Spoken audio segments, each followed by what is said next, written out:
kami atas nama umat Islam wilayah Samudra Pasai,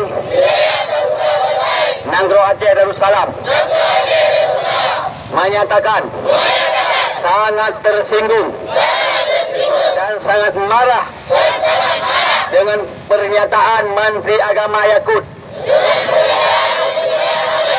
yang menyamakan suara azan dengan gonggongan anjing. Maka oleh karena demikian kami desak Presiden Indonesia yaitu Insinyur Joko Widodo untuk memecat Menteri Agama Yakut dari jabatan Menteri Agama. Jika tidak dipecat, maka kami anggap Jokowi adalah sama dengan Yakut.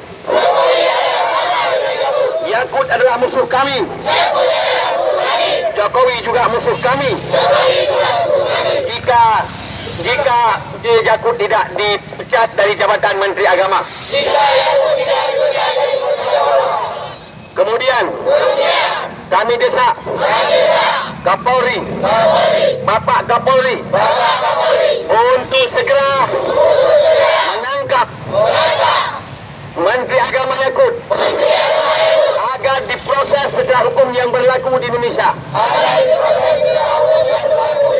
Karena Menteri Agama Yakut telah membuat kegaduhan di atas Republik ini dan juga telah menistakan Islam sehingga terjadi protes demi protes dari umat Islam yang menghabiskan biaya negara, merugikan rakyat.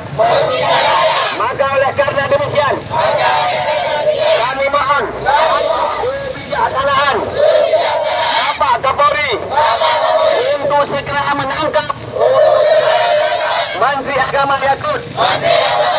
Jika tidak ditangkap, maka kami anggap rezim ini semuanya sama.